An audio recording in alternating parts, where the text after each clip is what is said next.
Welcome to the Wellness on Tap podcast with your host, Dr. Debs Eastwood. So you mentioned something to me just a minute ago about intuition. Yeah. And I can't get that thought out of my head now. Okay. So what is it about intuition then that's made you say to me, I want to talk about intuition on your podcast, Debs? Okay. So intuition is that, for me, is that quiet voice inside of me that even though the world around me will tell me one thing, it's guiding me to do something which is like a knowing within me, that even though the whole world is telling me, no, you don't need to go there, Helen, it's not going to work out for you. And something inside of you is telling you, no, I know what the odds are, but there's something about this path. I need to go down this road. I don't know what the ending is. I can't see the destination. I love to get to this destination. Of course, there's something about this path I need to go down. Whatever path it is or whatever it is, it's that knowing, that quiet voice is telling me, Helen, go this way.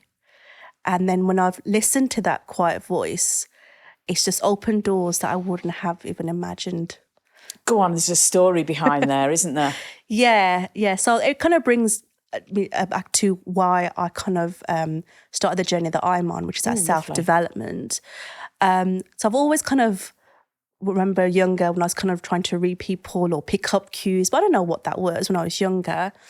And then I remember when I was left uni a few years after, was with my partner, ended that relationship. Something about it just didn't feel right at the time. I remember a month later, I had this dream in my mind. And at this time around in my early 20s, I was traveling a lot.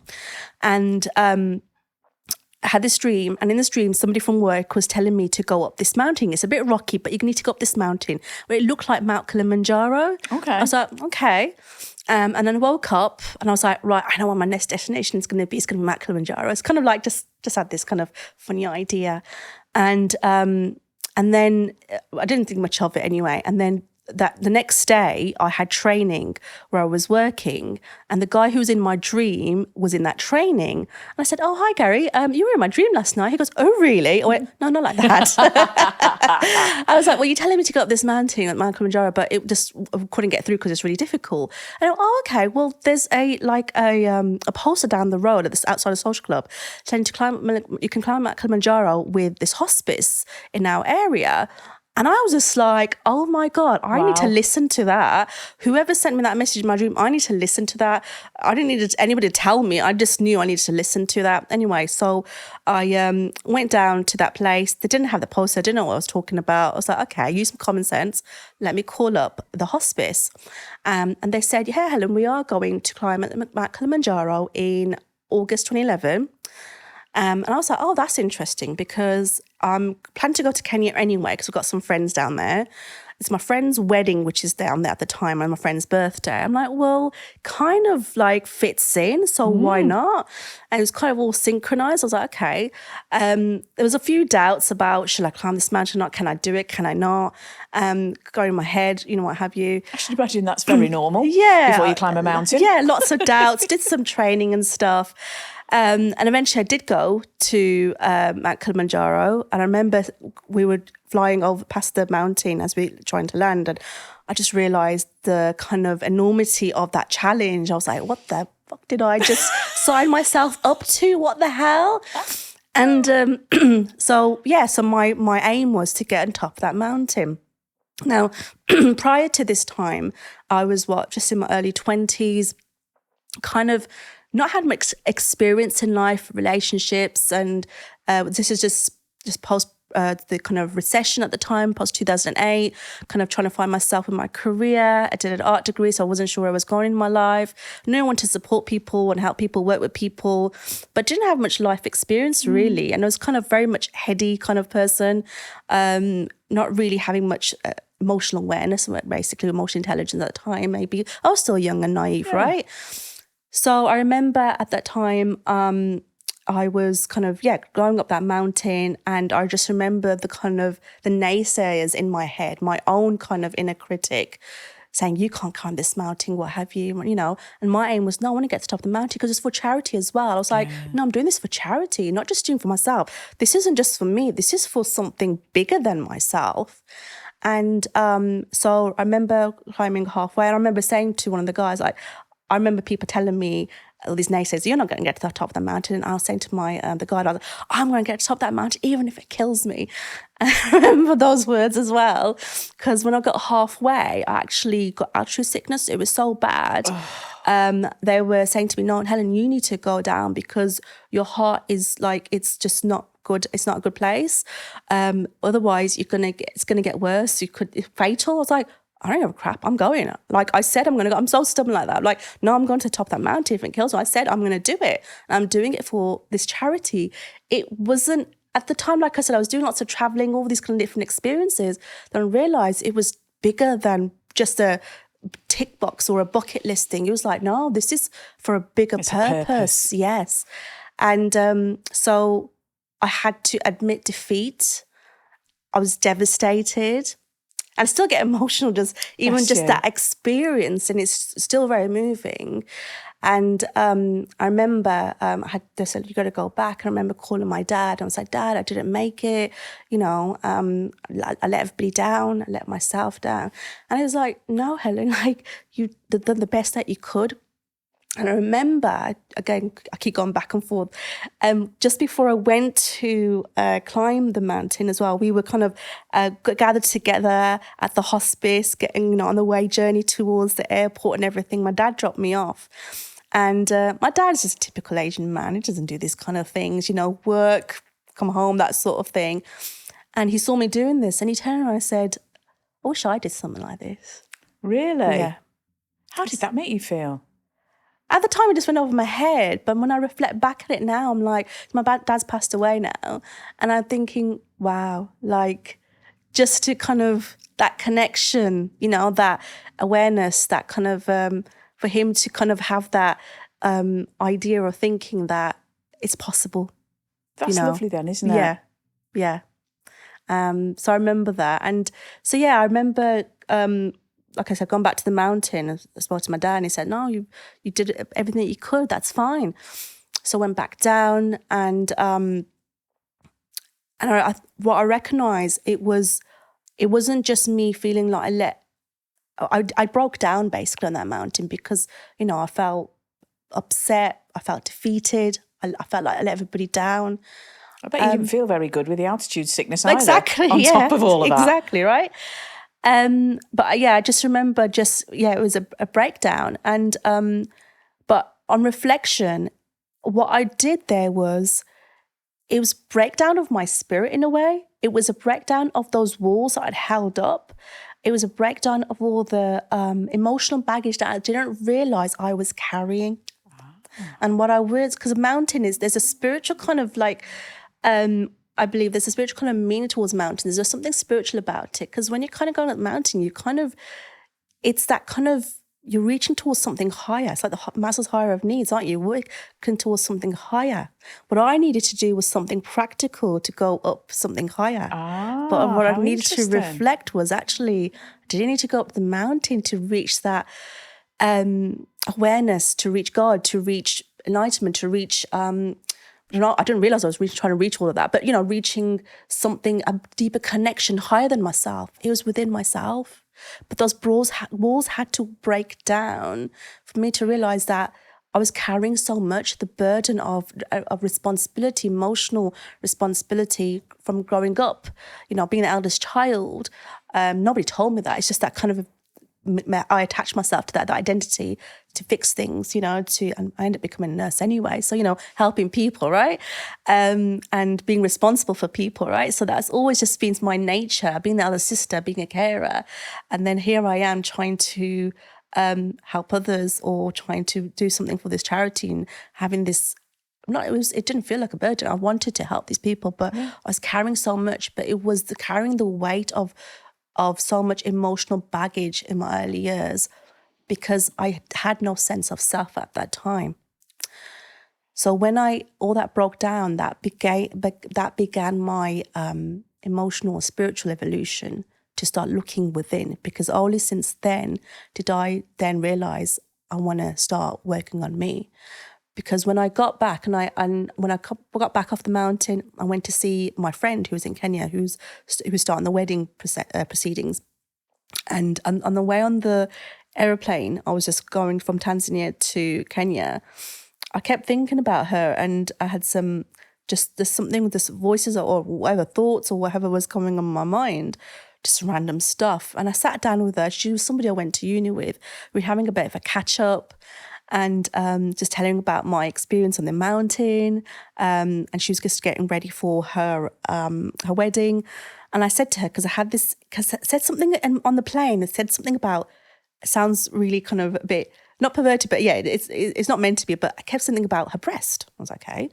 So when I sat down with her, I was like, I've just got to ask you something. What's going on with your breast? And she turned around and said, how did you know? I went, what do you mean? Did so-and-so tell you? Because I had a friend, our mutual friend. I went, no, I've been busy climbing up this mountain. Nobody's told me anything. I just had this thought that I need to ask you something. And this is on the plane. She goes, how did you know that I had a breast cancer scare? I said, wow. I didn't. I just had this awareness of something about your breast. And I needed to ask you that. And what I realised was there's something I connected so deep within myself on that mountain, because I broke down some walls to deeply connect to myself, not outwardly, but inwardly, to bring some more awareness to myself. And that was just, the whole experience of it was about listening to myself and be guided by my intuition. Although I didn't climb the top of the mountain, and people, my friends, were like, what are you doing? Why are you doing this? You're not going to get to the top of this mountain. But it wasn't about the destination. It was about the journey. And that's when the journey began, which is my own spiritual evolution and personal self-development. What a fabulous story. Yeah. I really love that. And like you said, you didn't need to get to the top. No. That wasn't the point, was it? No, it wasn't. No. Wowzers. Yeah. So those revelations and insights from what you termed a breakdown almost started coming in thick and fast pretty quickly then afterwards.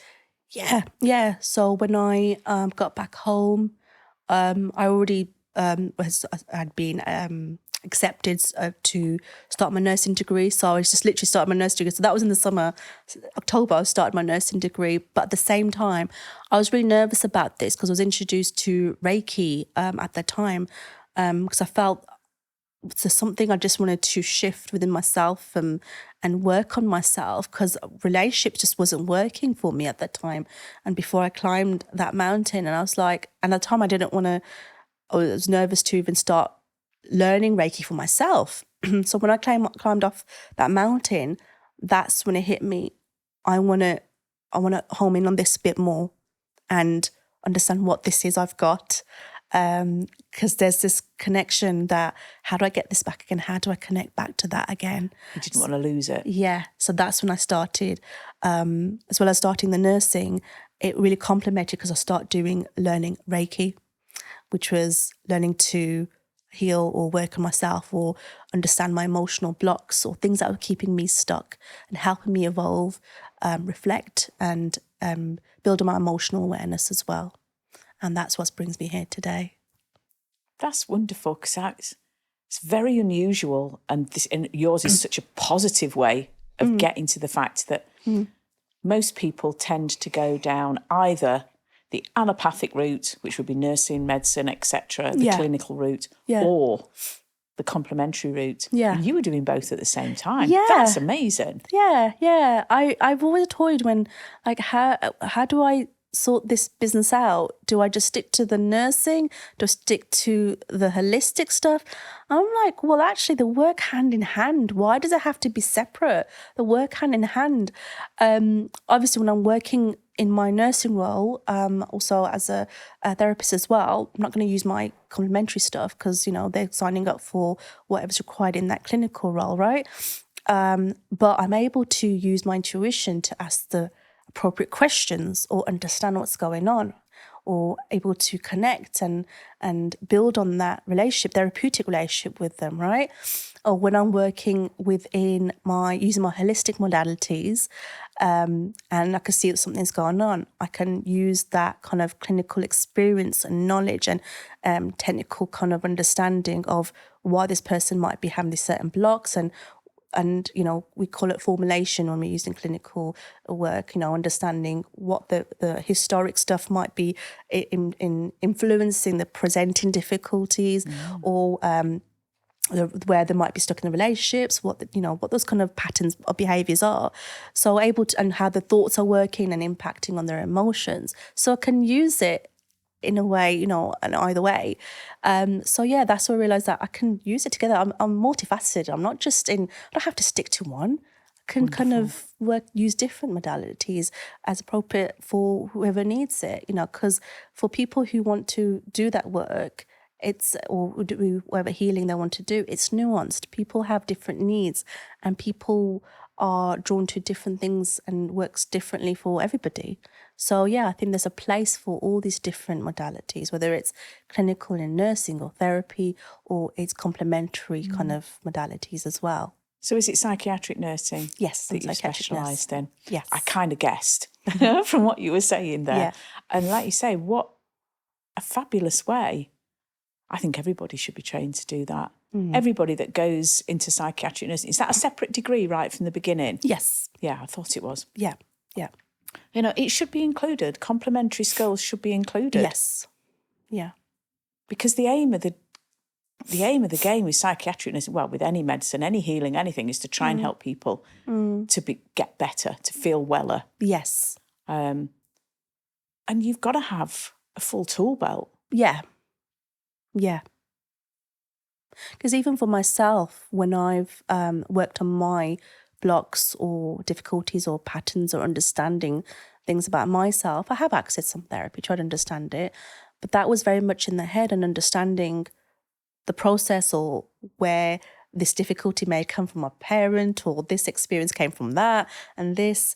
And, when I accessed the Reiki, that was just shifted something. I can't even put words into that. I'm one of the CBT therapists as well, and CBT therapy is great. So, but it's that emotional kind of experience that was just shifted, and that's what Reiki did for me, and it just brought an awareness for me, because that's what Reiki is. It's an emotional, intelligent tool. It's kind of access from the universal kind of love that kind of provides us and helps us remove the emotional blocks that we have, and just brings that love in.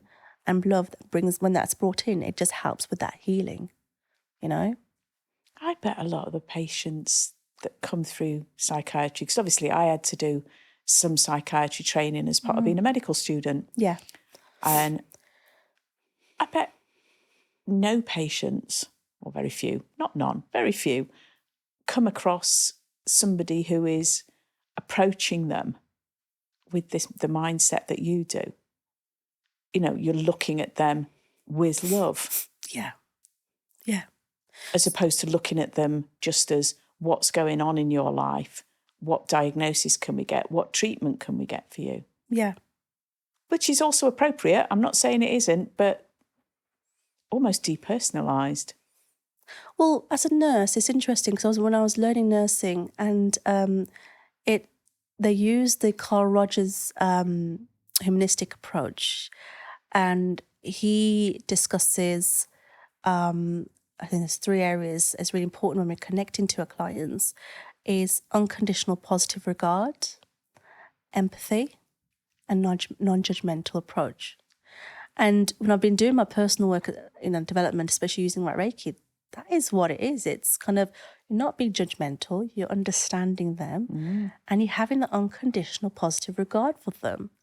So whether you call it love, whether you call it unconditional positive regard, as a nurse, you're not just going in there thinking them as just a clinical patient with a diagnosis. You are seeing them as a human with non-judgment. So it just complementing them both. Yeah. So when I was doing the nursing, and whatever work you do, it can trigger your own stuff.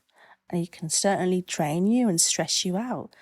And, when I was still younger, trying to figure things out, my career, figure out how work politics work, how not just the patients, my colleagues were working and working with them, it can be quite stressful. But I use my tools to help me maintain that balance within myself. And sometimes when I was getting stuck and I was some kind of conflict, over time, these tools that I use allowed me to build that kind of reflective skills and building that emotional awareness and understanding sometimes when people are trying to project or trying to possibly make you feel a certain way, actually it wasn't my stuff. And that's what's really important, to have that awareness, because then you're aware of when to implement your boundaries and what shit you take and what's yours, and you can own it, and what shit isn't yours. And that's what's changed from the Helen pre going up that mountain to after that, because I have more of that awareness and have been building that. I'm building more boundaries for myself as well. Not really teaches us that, though. That's the thing. Absolutely. And it's so important. I mean, first thing I want to say is we all need to go up our own mountain, clearly, in whatever shape or form that takes to us. But especially something like dealing with mental health patients can be perceived as being more challenging than physical health, because it tends to be more about words. Yes. There's not so many, and one of my good friends is a psychiatric doctor, and she says we rarely do, practical skill sets that you would do in traditional medicine, because that's not the way mental health works. It is a lot about words and investigation and exploration of what it is that's going on. We're using different modalities. Yeah. Is that right? Or am I talking a load of BS? Yeah, you do use different kind of modalities and talking tools and kind of understanding kind of clinically what's going on, understanding people's backgrounds. Is that what you're trying to say? Yeah, that's what I'm trying to say. Yeah. And when we're working with people as well, you've got to remember that as we're kind of delving into other people's possibly traumas, history, dynamics, family dynamics, and what have you, we're not immune to our own kind of triggers as well. We're still human, right? And some of the stuff, not, like I said, prior to me working and starting the personal development, I had no awareness of what things were making me stuck and why I was making me stuck, or why I was having conflict with this person, that person, or why I was getting stuck here, or why I wasn't able to, improve my confidence or what have you. And what I think the work that I've done is just helps me build that awareness and understand that where my mind's at the moment.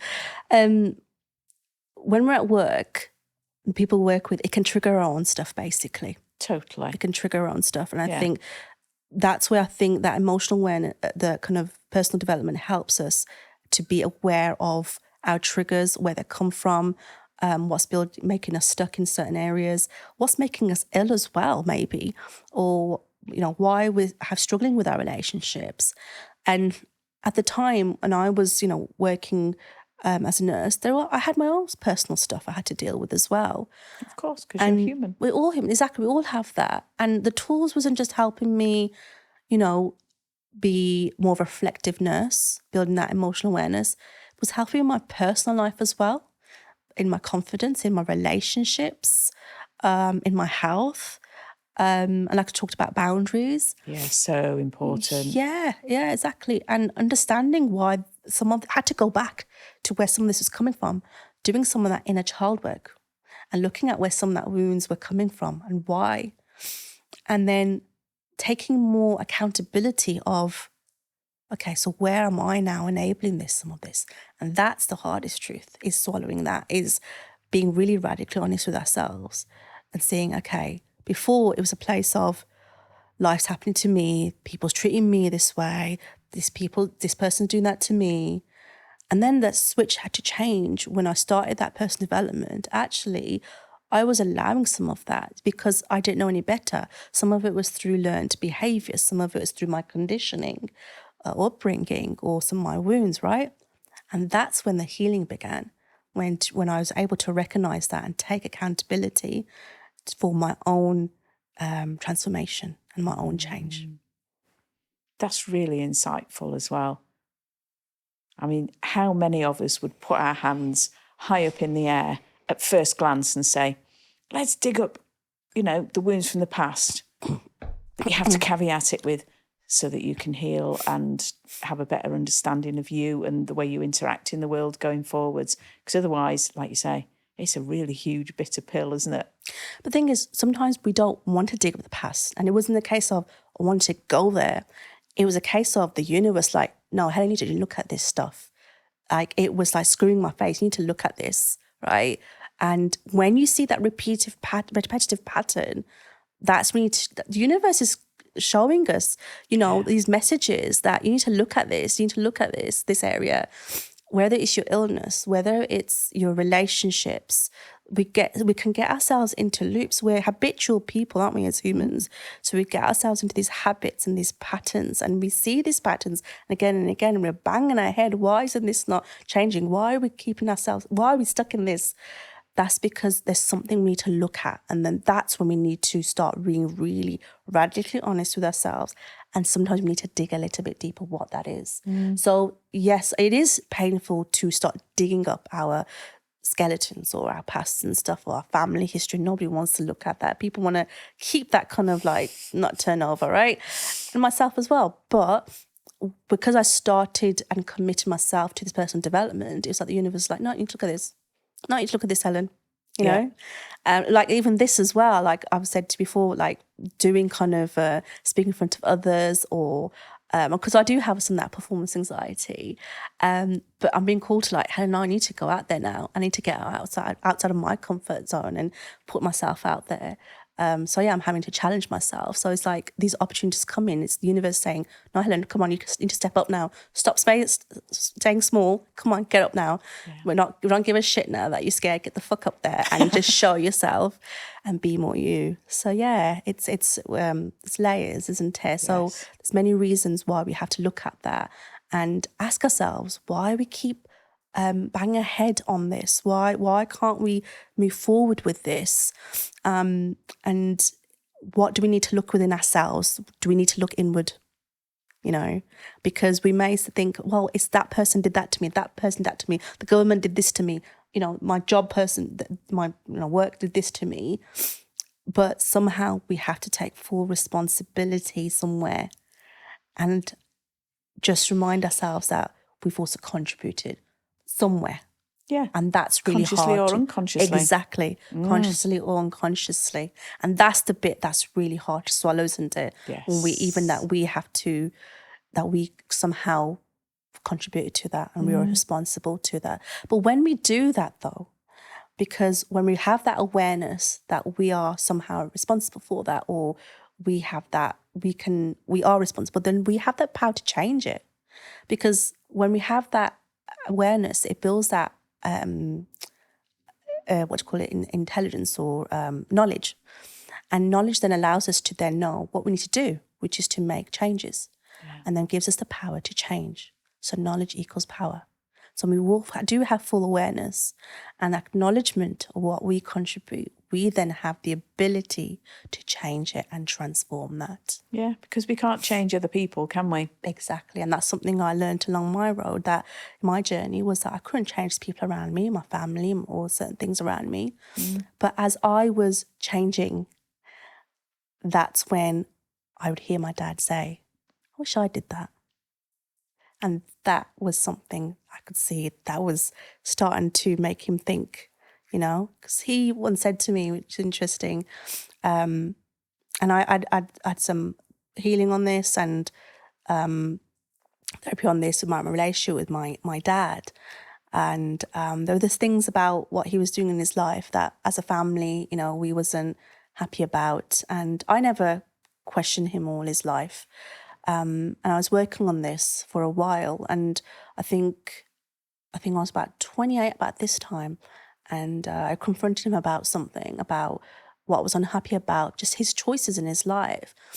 And he said, Helen, you never speak to me about this. Because I just left him to it. I just didn't want to question to him. And he said, I'm never going to change. And I accepted that. I was like, okay. And it was hurtful, so that's fine. And it's really interesting. And I kind of surrendered. I thought, okay, that's just him, right?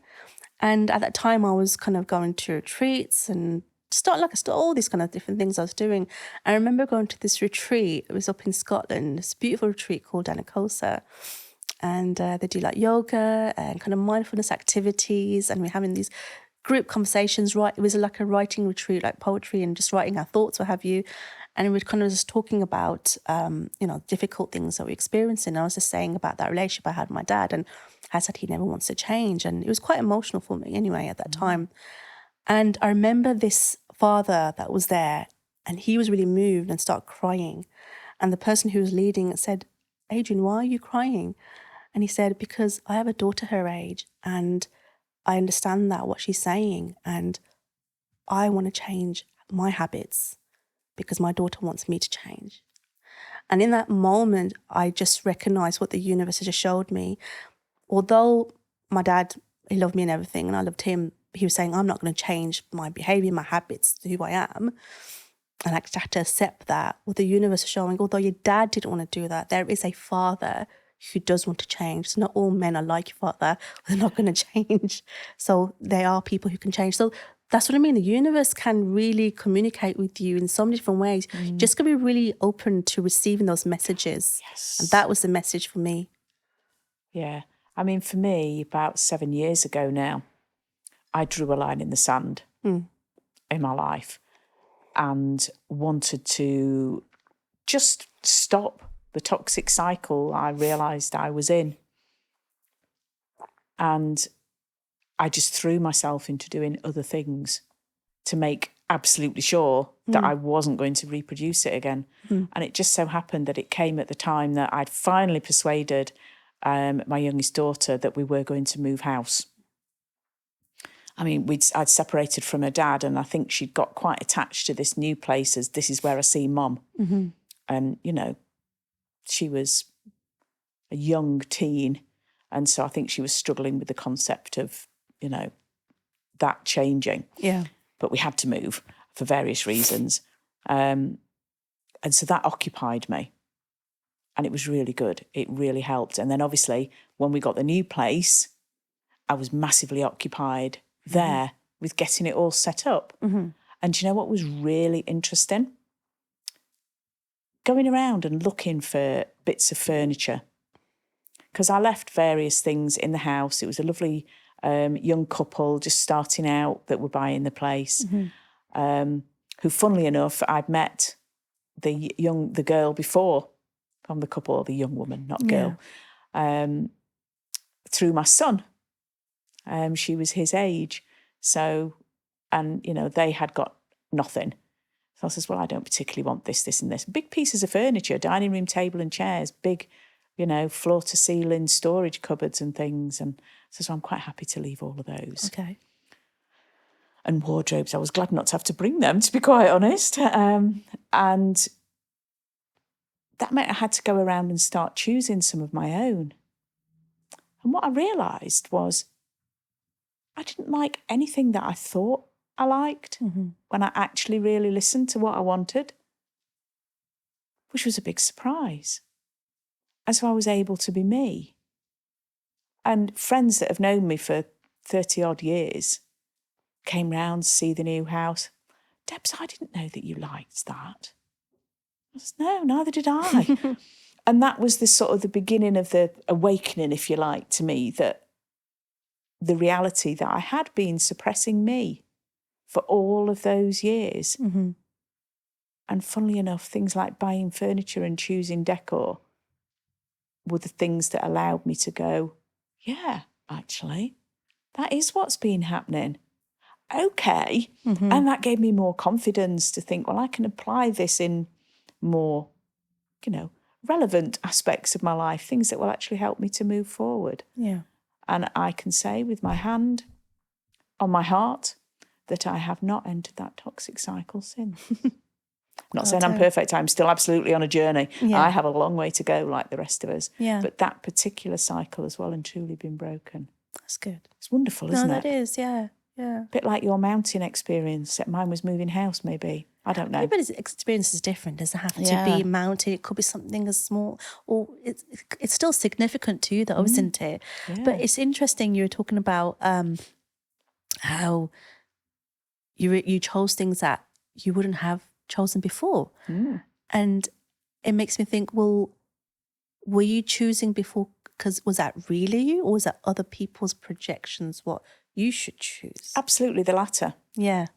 Because sometimes our choices or what we think we're choosing, I always wonder, is that really what we really want? Or is that really society's expectations, our family's expectations, what we perceive is just what we're supposed to be expecting, you know? Because when we strip away those layers, and I kind of use an analogy like an onion, we peel away the layers and we are starting to healing, and we kind of really acknowledge actually some of the stuff that we thought we wanted, which actually wasn't our stuff. Some of the stuff that we're carrying, as I talked about, the emotional baggage I might be carrying, wasn't my stuff. You know, the person that I thought I was, or me saying, you know, before I've said I'm quite shy and I don't like to be centre of attention, this and that, you know, although I've kind of allowed myself to be like that way, it's also, well, some of it can be a conditioning or family kind of projections or family's kind of habits and patterns. And when we really kind of start peeling away, we're getting more closer to the true you, who we really are. So, yeah, so I'm not surprised that you recognise, this wasn't what I want, or I want something new, because you're peeling away those layers. And that is part of what healing is and transformation is peeling away those layers that don't belong to you anymore. You realise, you know, this isn't mine anymore. I'm happy to shed those layers away. Yeah, which was great. So do you use Reiki now in your healing outside of the nursing and the NHS? Yes. And what else do you use as well? So I do Reiki on myself regularly. I do offer that as well. I also started through my journey, I was just like buzzing and like, oh, what else is there in life? You know, what else is possible? And I came across somebody introduced me to theta healing. So theta healing, which was just mind-blowing, just fascinating, so theta is a brainwave. We have alpha, beta, theta. Alpha brainwaves is used when we're having or receiving Reiki, because it helps us feel relaxed, like receiving a massage, right? And then when we get into, I think there's beta or the theta, but the theta especially, it goes into our suppressed memories, our dreams, anything that we're kind of holding in our subconscious. So what we do in using that tool is, it's a meditative tool that allows the client and the practitioner to access the client's subconscious beliefs. And what we're looking at is limiting beliefs, because it's those limiting beliefs which are what is keeping us stuck, or holding us back, right? And there could be many things, and there could be, and what we're looking at, where they're coming from. They could be coming from your youth, your early experiences, so your childhood experiences. So we're doing that bit of childhood work. It could be from your family patterns. So yeah, it could be generational patterns, right? It could be something as, you know, as I say, diabetes can be, come through generations as well. Yep. So why can't beliefs? Right? Why can't, we have mental health difficulties, people get passed down. So why can't people's subconscious beliefs and thought patterns, why can't they be passed down? Surely that must come out of the nurture side of things, because if you've been brought up a certain way, that will be likely transposed down. But it comes down to our belief, what we believe, what our core values are, what those kind of subconscious beliefs are. And what we use is a technique to identify those limiting beliefs, something called kinesiology. which is actually muscle testing, because our muscles don't lie. They don't lie about what the truth of what we believe. So if I was to check I am born a woman, which I am, I can check using kinesiology, that is true, right? The same can be done about our beliefs. I love myself or I hate myself. It could be double-barreled. It could be loving yourself and hating yourself. It could be things like I fear rejection. All these kind of limiting beliefs is what's can be causing those self-sabotaging behaviors or keeping us stuck in, whatever area we are in our life, whether it's health or relationships or career or manifesting as well, right? Because especially with manifesting, there is certain things that you may, people love the vision boards, which is great. I'm an advocate to do that. But there's also sometimes if you don't believe it deep down that you're going to achieve it, well, then how's the universe going to respond to that? There's that law of attraction, right? It doesn't just attract what you think, it's also about what you believe. And, the more we work on those limiting beliefs and we kind of bring more of that love or that healing, it allows us to raise our vibration. And when we're raising our vibration, we are human. Sometimes our vibration does go down, right? Whether it's illness, what have you. But when we start working ourselves, we're quick and resilient to get back up again, right? Because I've been feeling not so great, but I've been having the best time past couple of days and thinking, you know what, I'm unwell, but let's see this in a positive way. Changing the way I'm thinking, not feeling sorry for myself, what bore me, but kind of like, all right, Helen, come on, let's get on with this. Let's do this, get on with what have you, but acknowledging the universe saying, rest, Helen. Yes. Acknowledging that, but also, seeing it as a positive as well.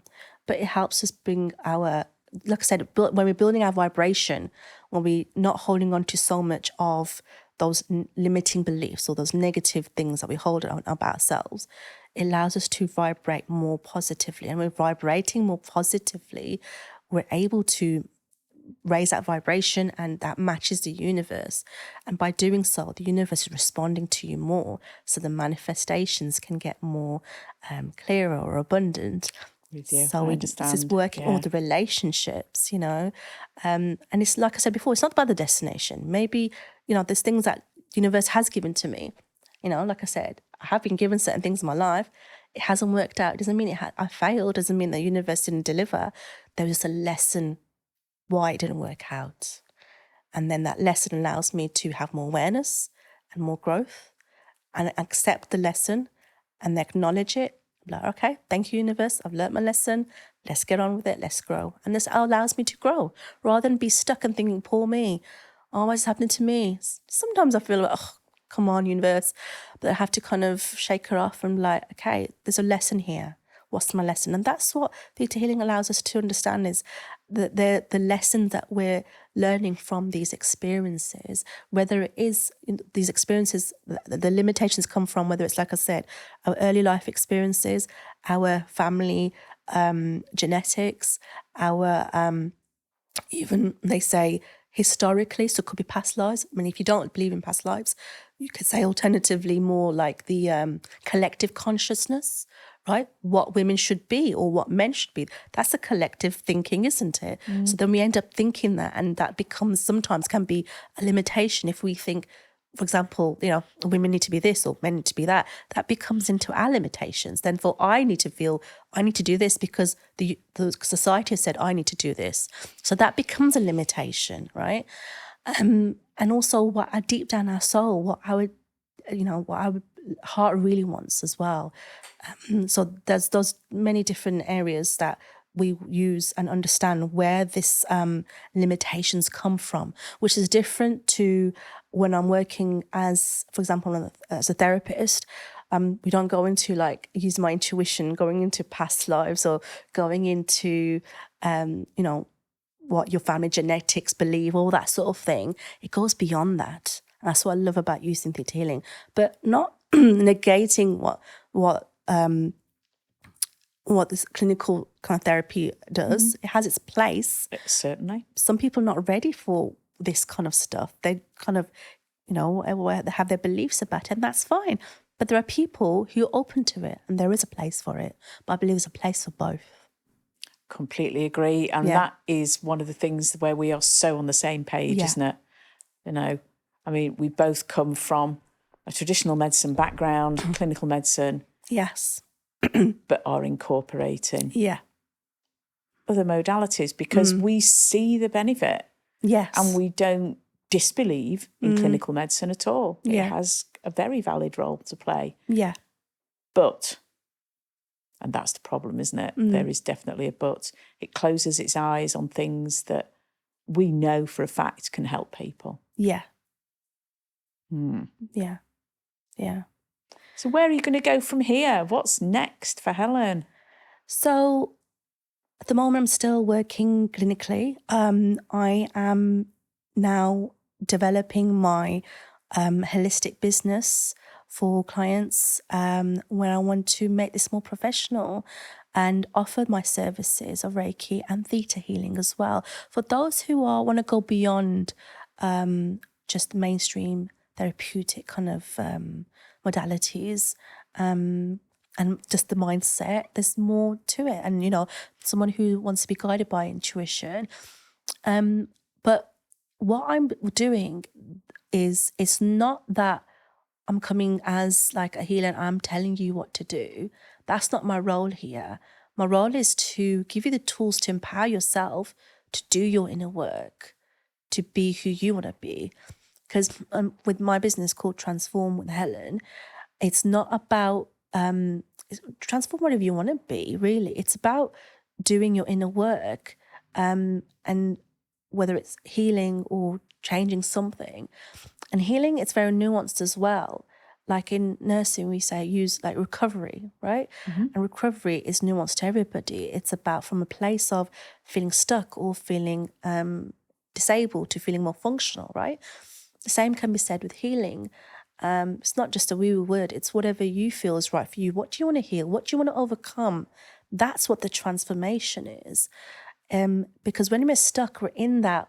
Again, I'm going to use two different words here and synonymously. Like we use the word darkness maybe in spirituality, but I guess clinically you can use words like feeling stuck or disappointed, feeling rejected, feeling angry, feeling hurt, you know, those kind of words. And when we're in those kind of dark kind of experiences or in our shadow selves, that's what keeps us stuck in our health, in our relationships, right? So what the healing does, or what the practitioner does, is shining a light on those dark areas by asking questions, by observing, by holding space. And when you're in that space, you feel seen as the client.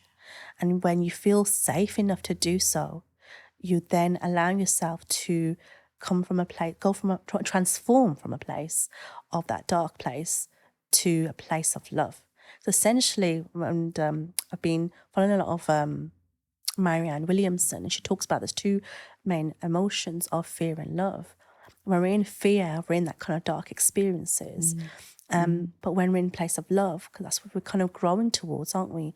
And when we're growing towards, and in sense of healing, it's actually to a place of acceptance, to a place of growth, to a place of functioning. That's what the healing is. And what are we healing towards? Just more love. Because when we embody more love, like I said, it's raising our vibration. We're raising our vibration. We're allowing ourselves to feel empowered, feel more resilient. Because we do have bad days. We're human, right? We're going to have up and down days, but we're just quicker to get back up again, you know? And just something comes to my mind as well about how the thoughts and these negative feelings can affect even within our body as well. There was once this woman, didn't know her very well. I used to work with, and I was just leaving work, and she just came out of the taxi, and she was hobbling on her foot, on her ankles, a bit like, I don't know, like lopsided. She stepped outside of the taxi, and I asked her, where in your life are you stepping in the wrong direction? It's just something just came through me to ask her that, right? And although her leg was hobbling, clinically you could say, oh yeah, she's hurt her leg and that's it, right? Simples, right? But I was like, no, this is more to it than just hurting your leg and your ankle. She turned around how do you know? She said, are you spiritual? I just didn't say anything, just smiled. She said, I've been questioning where I'm stepping in my life, whether I want to go towards my faith or not, or something along those lines. So she's questioning her direction in her life. And she wasn't sure that's where it was getting stuck in her ankle, because her ankle wasn't sure what direction she needed to go in.